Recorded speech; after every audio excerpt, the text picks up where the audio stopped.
नमस्कार दोस्तों, मैं सिद्धांत ओलंपिक स्टडी में आपका बहुत बहुत स्वागत है। सो फ्रेंड्स, यूपी पेट फर्स्ट शिफ्ट का ये पेपर है 15 अक्टूबर को जो कंडक्ट हुआ है। ठीक है, आप सभी लोग इसका वीडियो सॉल्यूशन देख लीजिए।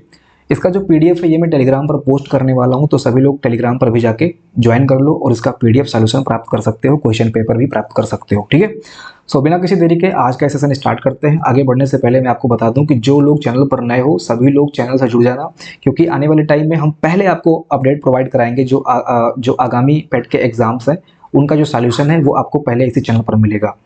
लेखपाल के पेपर से ये पेपर थोड़ा सा कठिन है, जो डीआई का स्तर है वो भी ठीक ठाक लेवल है। आप लोग वीडियो को लास्ट तक देखिएगा ताकि आपको प्रॉपर सॉल्यूशन मिल सके। ओके फ्रेंड्स, बिना किसी देरी के सेशन स्टार्ट करते हैं और इसमें आप पहला क्वेश्चन देख सकते हो। इसमें लिखा हुआ 40% व्यक्ति समाचार X पढ़ते हैं और 50% व्यक्ति समाचार Y पढ़ते हैं। 10% व्यक्ति दोनों समाचार पढ़ते हैं, तो कितने व्यक्ति दोनों में से कोई समाचार नहीं पढ़ते हैं? तो ऐसे क्वेश्चंस को आप वेन डायग्राम के माध्यम से सॉल्व कर सकते हो। तो 40% में 10% दोनों में कॉमन है, तो आप 10% पहले यहाँ लिख दो और 10% में 40% हमें यहाँ पे लिखना है, तो 30% ये हो गया। और 50 में हमें 10 पहले से प्राप्त है, तो 40 यहाँ पे हो गया।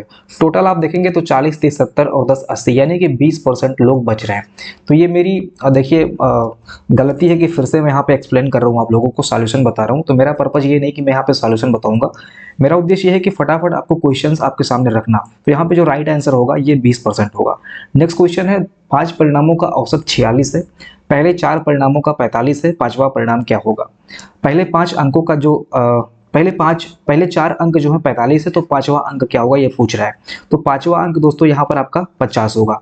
कैसे हुआ है थोड़ा सा एक पॉइंट के माध्यम से आपको बताना चाहूंगा। देखिए 5 परिणामों का जो औसत है वो 46 है, शुरू के 4 45 हैं।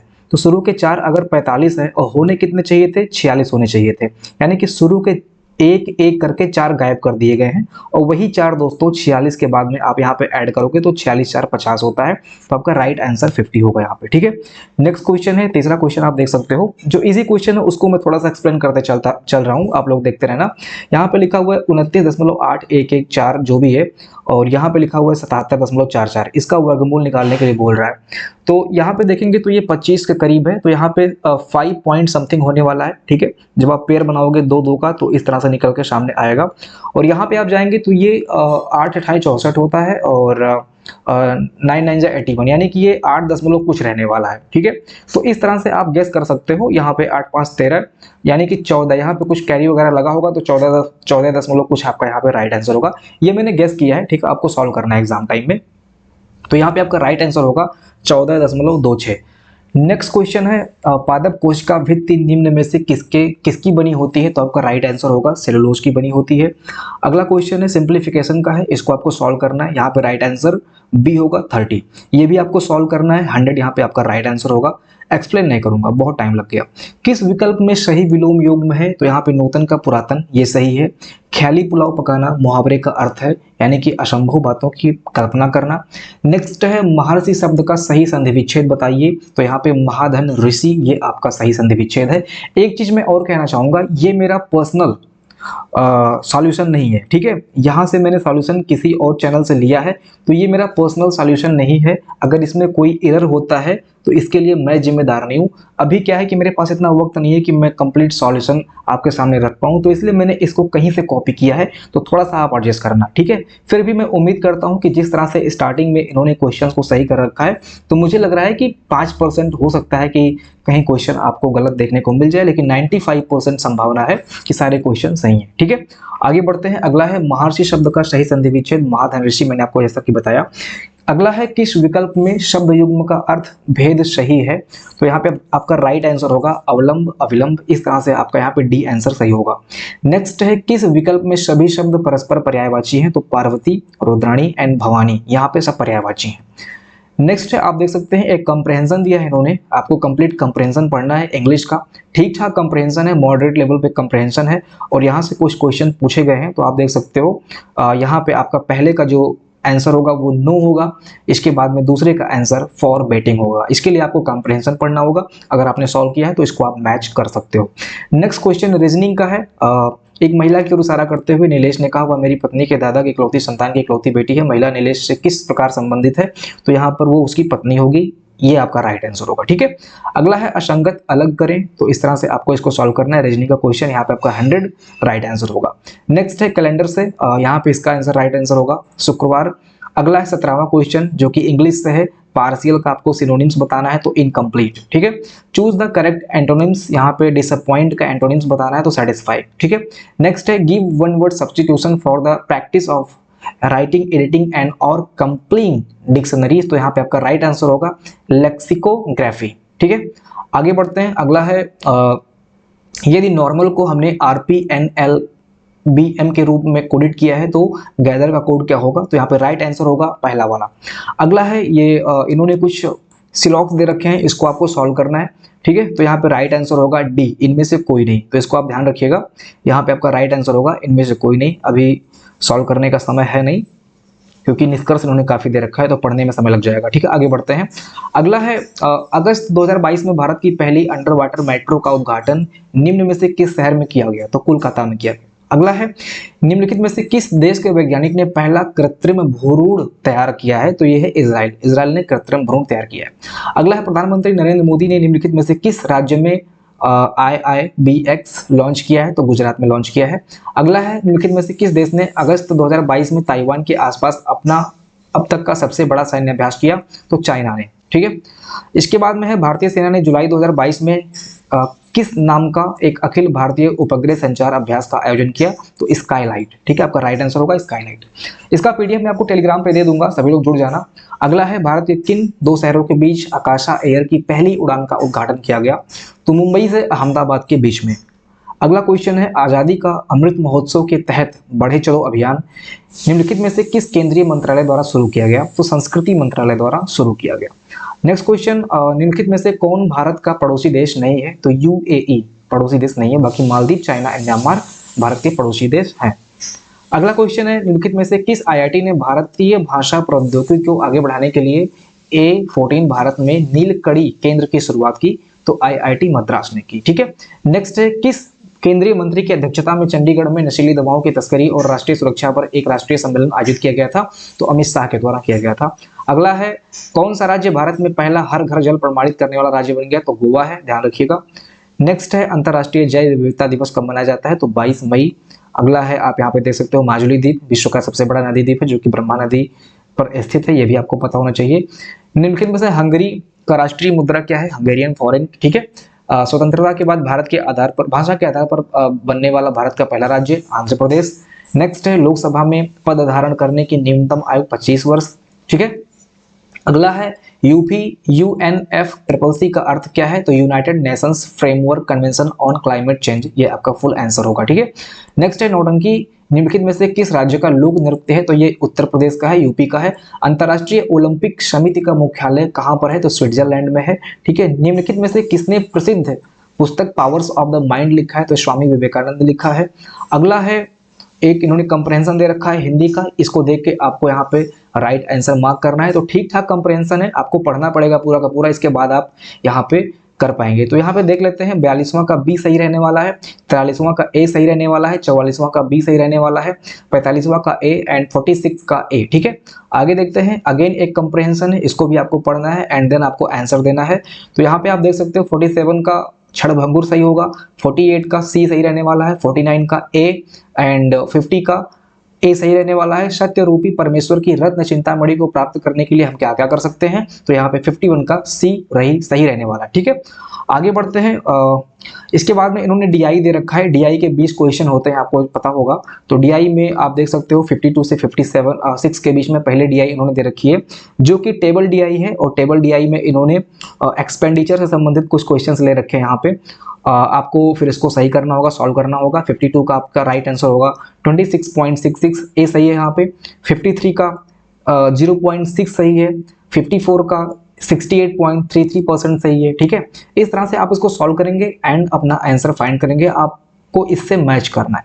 अगला है अगली DI आप देख सकते हो यहाँ पे कुछ टेबल DI जैसा ही लग रहा है लेकिन कुछ अलग लेवल का है, बैंकिंग लेवल का इन्होंने डाल रखा है क्या यहाँ पे। तो मैंने भी पढ़ा नहीं है, इसका स्तर क्या है, मॉडरेट है, इजी है, टफ है, क्या है मुझे पता नहीं है, तो आप लोग चेक कर लेना। यहाँ पे आप इसका जो ऑप्शंस है करेक्ट आंसर है इसको आप मिला लीजिए। ठीक है, 57 का डी और 58 का 0 घंटा, ठीक है।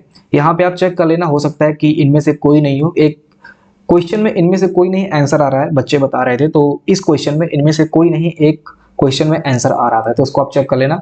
59 का आप देख सकते हो, मुझे लग रहा है कि इन्होंने ठीक ठाक लेवल का DI यहाँ पे दे रखा है। 60 का यहाँ पे A है।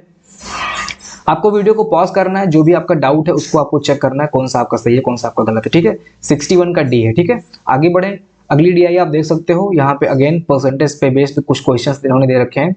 परसेंटेज का है कि किसका है देख सकते हो आप, यहाँ पे डेटा है, डेटा के बेस पे यहाँ पे क्वेश्चन पूछेंगे और कुछ नहीं है, ठीक है। लाइन ग्राफ का DI है और इस तरह से आपको यहाँ पे सॉल्यूशन दिख रहा है। 63 का दी गई अवधि में किसी वर्ष में कंपनी में शामिल होने वाले, तो आप लोग देख सकते हो यहाँ पे 9:13 आपका राइट आंसर रहने वाला है। 64 वाले में 2002 सही रहेगा, 65 वाले में 1% सही रहेगा, 66 वाले में 96 पॉइंट समथिंग सही रहेगा। अगेन एक DI है, ठीक है। इस DI को आप देख लेना अच्छे से। अब इस DI में जो आंसर है 67 का D 2017, 68 का चौथा सही है, 69 का 20वां सही है, और 70 का C सही है, 71 का 137.5% सही है, ठीक है। आगे बढ़े, अगला है संगमरमर पर पेत्रा ड्यूरा या रंगीन पत्थर की जड़ाई का काम किसके समय पे लोकप्रिय हुआ था, तो शाहजहां के समय पे लोकप्रिय हुआ था, ठीक है। अगला है निम्न में से किस युग में तांबे का पहली बार उपयोग किया गया था, तो ताम्रपाषाण युग में। इसके बाद में निम्न में से किस संस्थान पर प्रथम बौद्ध संगीत आयोजित किया गया था, तो राजगृह में। राजगृह यहाँ पे होना चाहिए, राजगीर या राजगृह, ठीक है। अगला है मौर्य सम्राट देवनाम प्रियदर्शी, ये इनका नाम कहीं कहीं आपको यहाँ पे प्रियदर्शी लिखा हुआ, कहीं कहीं प्रियदर्शी लिखा होता है, तो मौर्य सम्राट हम अशोक को बोलते हैं सर, ठीक है। अगला है 76 में आप देख सकते हैं, जब ईस्ट इंडिया कंपनी की स्थापना हुई तब भारत पर पहले किसका शासन था, तो मुगल सम्राट का शासन था। मतलब ईस्ट इंडिया कंपनी के समय में भारत पर मुगल सम्राट का शासन था। भूदान सभी को पता है, विनोबा भावे। दांडी यात्रा, कमला देवी। दांडी यात्रा के दौरान निम्नलिखित में से किस सामाजिक कार्यकर्ता ने गांधी जी को आंदोलनों को केवल पुरुष तक सीमित न रखने के लिए राजी किया था, तो कमला देवी चट्टोपाध्याय। ठीक ठाक लेवल का क्वेश्चन है ये। आगे बढ़ते हैं, अगला क्वेश्चन है राष्ट्रवाद की पहली स्पष्ट अभिव्यक्ति निम्नलिखित में से किस क्रांति के साथ हुई थी, तो अमेरिकी क्रांति के साथ में हुई थी। इन्होंने यहाँ पे विश्व इतिहास को भी शामिल किया है। आई थिंक ये आपके सिलेबस में नहीं है, ये आउट ऑफ सिलेबस है, ठीक है। राष्ट्रवाद की पहली स्पष्ट अभिव्यक्ति, हालांकि हो सकता है कि जो सिलेबस इन्होंने दिया हो वहां पे कहीं ये पॉइंट आता हो, लेकिन ये कहीं ना कहीं आप देख सकते हो कि ये विश्व इतिहास से पूछा गया क्वेश्चन है। अगला है सरकार के निम्नलिखित में से किस अधिनियम के कारण बंबई से सिंध प्रांत का निर्माण हुआ, तो यहाँ पे गवर्नमेंट इंडिया एक्ट 1935 के हिसाब से ये निर्माण किया गया। अगला क्वेश्चन है प्रसिद्ध युद्ध का नारा दिल्ली चलो किसने दिया था, तो सुभाष चंद्र बोस ने दिया था। अगला क्वेश्चन है निम्नलिखित में से कौन जनसंख्या वितरण को प्रभावित करने वाला आर्थिक कारक नहीं है, तो पानी की उपलब्धता। बाकी शहरीकरण, खनिज और औद्योगिकरण ये जनसंख्या को प्रभावित करते हैं, ठीक है। यहाँ पे देखते हैं निम्नलिखित में से कौन जनसंख्या वितरण को प्रभावित करने वाला आर्थिक कारण नहीं है। अच्छा, आर्थिक कारण नहीं है, ठीक है। अगला है विश्व की सबसे ऊंची चोटी माउंट एवरेस्ट कहां पर है, तो नेपाल एंड तिब्बत के बीच में है। निम्नलिखित में से भारत में अक्टूबर की गर्मी का मुख्य कारण क्या है, उच्च आर्द्रता से जुड़ा उच्च तापमान, ठीक है। आगे बढ़े, अगला है 5.5 घंटे, ये ग्रीनविच टाइम है, GMT जिसको हम बोलते हैं। नेक्स्ट है निम्नलिखित में से कौन सा हरित क्रांति की रणनीति का हिस्सा है, तो यह सभी हरित क्रांति की रणनीति का हिस्सा है। अगला है निम्नलिखित में से किस नदी को बिहार का शोक बोलते हैं, तो कोसी को बोलते हैं। भारत की पंचवर्षीय योजनाओं को अंतिम स्वीकृति निम्नलिखित में से किसके द्वारा दी गई, तो राष्ट्रीय विकास परिषद के द्वारा दी गई। अगला क्वेश्चन है किसी भी विकासशील अर्थव्यवस्था के प्रारंभिक चरणों में अधिकांश गतिविधियां प्राथमिक क्षेत्र से संबंधित होती हैं, ये आपका राइट आंसर होगा, ऑप्शन नंबर बी, ठीक है। नेक्स्ट है निम्नलिखित में से कौन एक वाणिज्यिक बैंक नहीं है, तो यहाँ पे आपका सिडबी जो है ये वाणिज्यिक बैंक नहीं है। अगला क्वेश्चन है निम्नलिखित में से कौन सा सार्वजनिक क्षेत्र का उपक्रम संसद के तहत एक विशेष कानून पारित करके स्थापित किया गया है, तो यह है वैधानिक निगम, ठीक है। आपका राइट आंसर होगा वैधानिक निगम। अगला है भारत की संघ कार्यकारिणी में निम्नलिखित में से कौन शामिल नहीं है, तो राज्यों के मुख्यमंत्री जो है ये संघ कार्यकारिणी में शामिल नहीं है। संघ मतलब यूनियन, मतलब नेशनल लेवल पे, यूनियन लेवल पे, ठीक है। अगला है निम्नलिखित में से कौन सा अनुच्छेद भारतीय संविधान में सर्वोच्च न्यायालय की स्थापना और गठन के बारे में बताता है, तो 124, ठीक है। 124 अनुच्छेद संविधान में सर्वोच्च न्यायालय की स्थापना और गठन के बारे में बताता है। अगला है यहाँ पे राइट आंसर होगा ए, सर्वोच्च न्यायालय और उच्च न्यायालयों के पास मौलिक अधिकार को लागू करने की शक्ति है, तो ये आप सभी को पहले से पता होगा।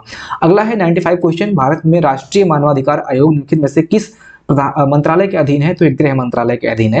राष्ट्रीय मानवाधिकार गृह मंत्रालय के अधीन है। मोस्ट इंपॉर्टेंट क्वेश्चन है, इसको अगले एग्जाम के लिए भी आप यहाँ पे तैयार कर सकते हो। अगला है, निम्नलिखित में से किसे किसी केंद्र शासित प्रदेश में उच्च न्यायालय स्थापित करने का अधिकार है? राइट आंसर होगा सर्वोच्च न्यायालय को। अगला क्वेश्चन है, कौन सा वनस्पति रेशा नहीं है? तो नायलॉन जो है ये वनस्पति रेशा नहीं है। तारों का रंग किस पर निर्भर करता है? तो ये उसके तापमान पर निर्भर करता है, ठीक है। जितना हाई टेम्परेचर होगा उस हिसाब से उसका जो रंग होगा वो वेरी करता है। अगला क्वेश्चन है, कौन सी गैस ग्लोबल वार्मिंग के लिए जिम्मेदार है? तो ग्रीन हाउस गैस जो है ये ग्लोबल वार्मिंग के लिए जिम्मेदार है। आज का लास्ट क्वेश्चन है, निम्नलिखित में से मानव शरीर के निम्नलिखित में से किस अंग को प्रभावित करता है? तो फेफड़े, मतलब निमोनिया, सॉरी यहाँ पे निमोनिया जो है ये मानव शरीर के किस अंग को प्रभावित करता है? तो ये फेफड़े को प्रभावित करता है। तो ये रहा यूपी पेट 2022 का 15 अक्टूबर का फर्स्ट शिफ्ट का पेपर। उम्मीद करता हूँ कि आपको सॉल्यूशन मिला होगा और यहाँ से आपको कुछ हेल्प मिला होगा। इसका जो पीडीएफ सॉल्यूशन है ये आपको मैं टेलीग्राम पर शेयर करूंगा, आप लोग टेलीग्राम से जुड़ जाना। नेक्स्ट अपडेट के लिए आप लोग चैनल से जुड़ जाना। मिलते हैं अगली वीडियो में, पढ़ाई करते रहें। जय हिंद।